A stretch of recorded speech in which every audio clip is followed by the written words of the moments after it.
Hey guys, welcome back to my channel where I provide cleaning motivation. Here I am doing some dishes. I'll be doing dishes through this whole video in this POV sort of format, which I'm giving it a shot. I don't know. My kid brought home 8, I believe, water bottles because he forgot them at school until I said, hey, we're running out of water bottles and I would like to have them back because I don't have anything else to put your water in. Uh, if you maybe heard me say before, the water bottles are the absolute bane of my existence because the little rubber gaskety things get lost, they get smelly. Even just the regular ones that have a cap still need some kind of gasket in there, and unless you take it all completely apart, clean it out really well, it will start to taste, smell, and also taste like swamp water. And keeping track of all the little bips and bobs and doodads is really difficult for somebody like myself. Now, I remember when my kids were very little, I tried to do the research like what's the absolute best sippy cup for development, and because kids apparently, like, once they get off bottles or whatever, then they need like the most perfect cup ever, so it doesn't delay their development of learning how to drink from a vessel. And there's just like so many variations. There's arguments about straw versus non-straw, and usually the ones with the straw just have the most horrific, like, 3 to 10 part silicone gasket arrangement when like the straw is weighted, and there's the bottom part of the straw and the top part of the straw, and they get lost, they get disgusting, everything is slimy, there's parts where you can't get to, so there's mold in there. I'm glad to be out of that phase, though I gotta say I did sort of enjoy, and we still have, I think they're called 360 cups, which have this like plastic bit with holes and then a silicone cover, so you like sip from it like a regular cup by bringing it to your mouth, but then if it gets knocked over, it doesn't instantly dump itself out. But that phase is mostly over. You will see me wash a ton of bottles later in here. Now, the other bane of my existence is, of course, the lunch containers. I have purchased a few different kinds, and some of them were pretty expensive, maybe like $12 a piece. And when those get lost, that's a real bummer. Then I decided to try something simpler, and they kept breaking. Now I have this third kind of option, and I'll let you in on a secret. Last year, when the kids finished school, I believe that I did not deal with their lunch containers until a month and a half later. So when I finally decided to open their backpacks, there was like a huge science experiment, and everybody had a good laugh about what was going on in there. It was like the whole container was completely filled up with like fuzzy mold. And that happens, at least that happens at my household. I don't know about yours. If you have managed to completely stay on top of everything, that's amazing. And I am getting there. Actually, um, I'm not really sure what changed, but I've been able to stay on top of household stuff pretty well in the last couple of weeks, let's say, or maybe 3 weeks to a month. I'm not really sure what changed. I mean, yes, it's just doing the tasks. I don't know if it's motivation or something else. I have decided to do maybe like 10 minutes per room a day. And that is about an hour. And it's not, because there's things that happen in between or distractions. So, but it's really helped to set a timer, do something in that room for 10 minutes, and as a baseline. So let's say one of those days, like the living room might need a vacuum. And I know some people vacuum their living room every single day, and that's good.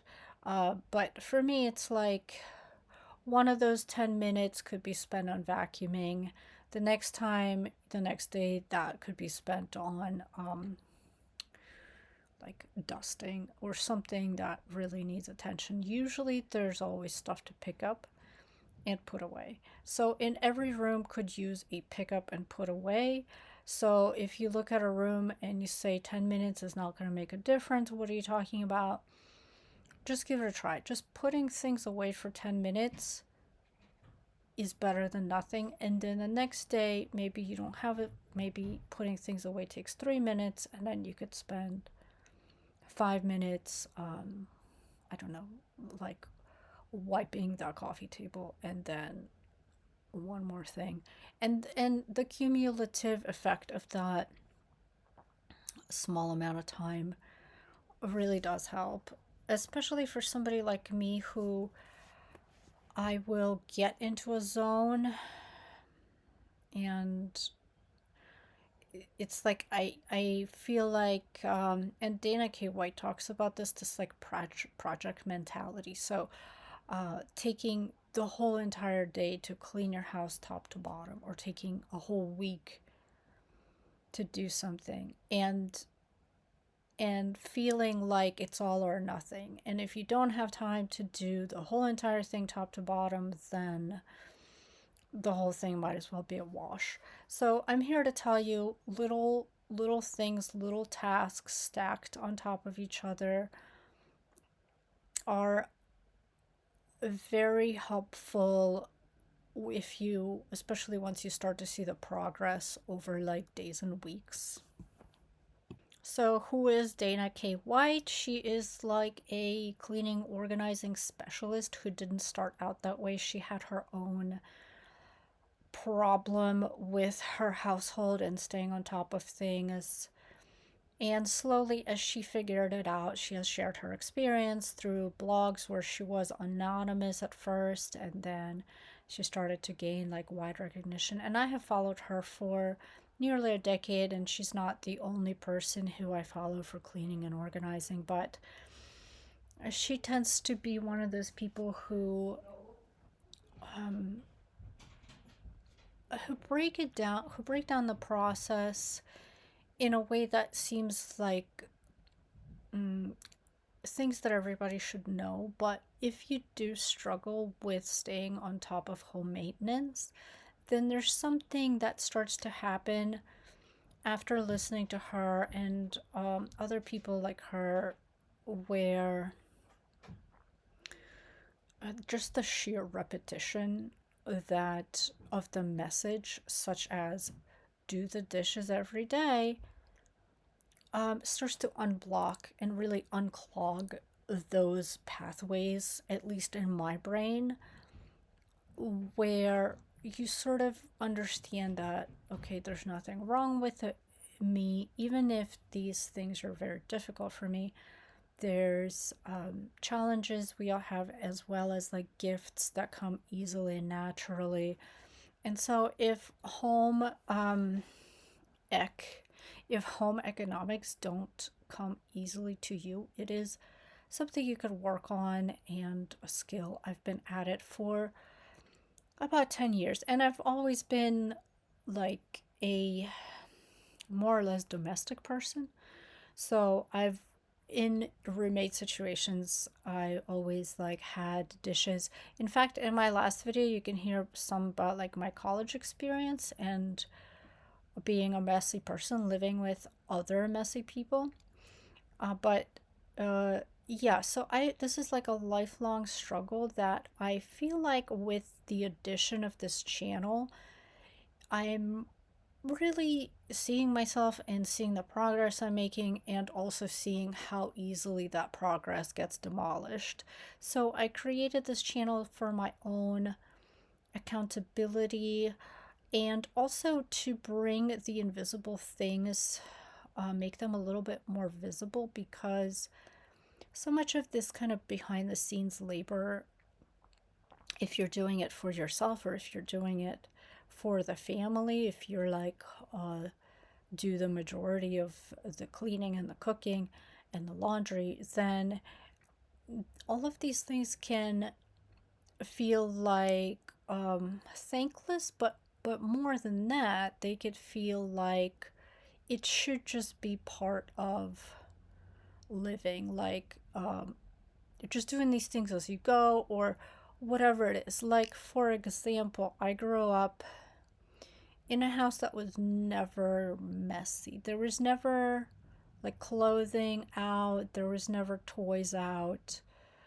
Um, but I know, and I didn't know really what was behind all of that. Like, I just knew that, I would have certain things like taken care of, for me. But what I realized, and it was like one of my mom's biggest struggles, is the home economics. And this was like where we didn't have washing machines in the Soviet Union, so stuff had to be hand washed and things like that. But I just had no concept growing up, because my own mother did not make me clean anything, or like, once in a while she would just kind of clean my room when I was a teenager. But um